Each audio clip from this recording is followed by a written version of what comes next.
For people who have suffered from mental illness and have been homeless as a result, to have stable, clean, safe housing is one of the biggest and most basic needs. When that is stabilized, then they're able to move on to many other things. No one really knows what I go through because I deal with my own trouble, my own problems. I don't take it to my family, I don't take it to my grandkids. So I don't think they really understand the severity of what I go through. You know, sometimes I think I don't deserve to have this. But then I stop and think to myself, you know what, yes I do. I deserve to have something to hold on to that's mine. Because when you become homeless, you have nothing, nothing.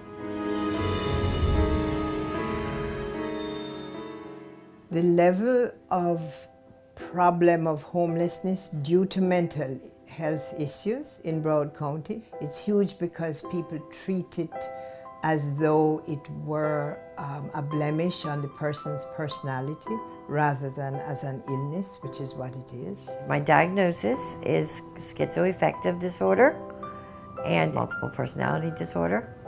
I started drinking when I was about 15 years old, whatever I could get my hands on. Let me believe that everything was okay. There was a lot of sexual abuse, a lot of mental abuse, and the emotional abuse, and physical abuse. I mean, all of it. You know, I just laid in my bed at night and wished I could die. Sexual abuse meant that my stepfather loved me, and that's what I believed. You know, I would wish that he would die. And that's a terrible thing for a young girl to be thinking. And I think it was then, at that point in my life, where I started to separate into different parts of me. I have like 22 different personalities that I deal with. Some of them on a daily basis. I have Ella, who's 5 years old. Her function is to be there for the child in me. Peggy and Brenda are the ones that do the makeup and the dressing up. The other personalities, some of them are difficult for me to deal with, because when my head's real loud with all of them talking at once, I can't get to sleep. I'll be up all night. It's hard to talk about them, because then they want to come out and do their thing. See, they want to switch right now, and I have to stop. Now, I suffer from schizophrenia, depression, and anxiety. I think it spirals all the way back to when I was 17 years old and I lost my mother, and I felt like I had lost my best friend who I could go to and share anything with, and when she left, there was no one. Didn't care about anything, whether I lived or died. Cutting myself, cutting my wrists, taking overdose of pills, putting guns to my head.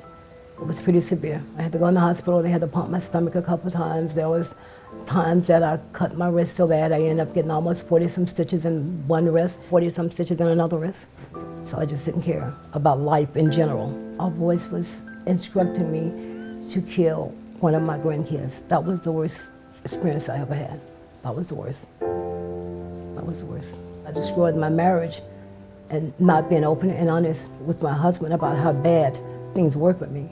That I take blame for, but my family do not know.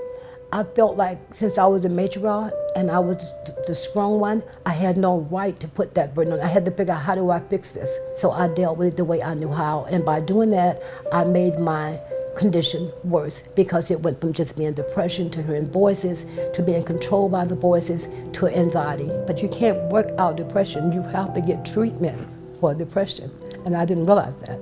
I have lived through domestic violence personally.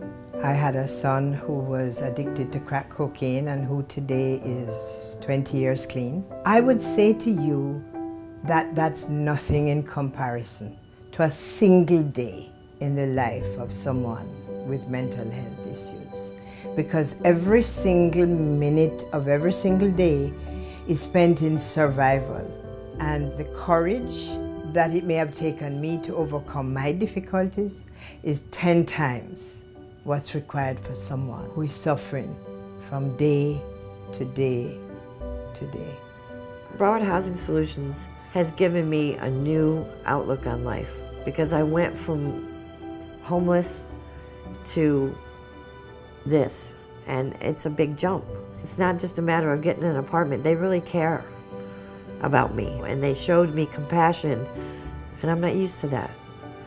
Broward Housing did not help me, I would have nothing. This is my livelihood right here, that I can keep a roof over my head every month. I know I can maintain my bills. I know the budget I'm on, and I know that I can survive by living here. So I have no fear about Broward Housing because it's one of the safest environments, and I feel very, very safe to live here. Broward Housing Solutions needs all the help that they can get. Every single one of us should be aware that there but for the grace of God go I. Yes, Broward Housing Solutions needs your help. I'm a human being, and I get to a point where enough is enough, and I've had enough. And I fought so hard to get away from depression that I would not like to do that. That's my greatest fear. It's falling back. So I'm going forward, and I want to go forward.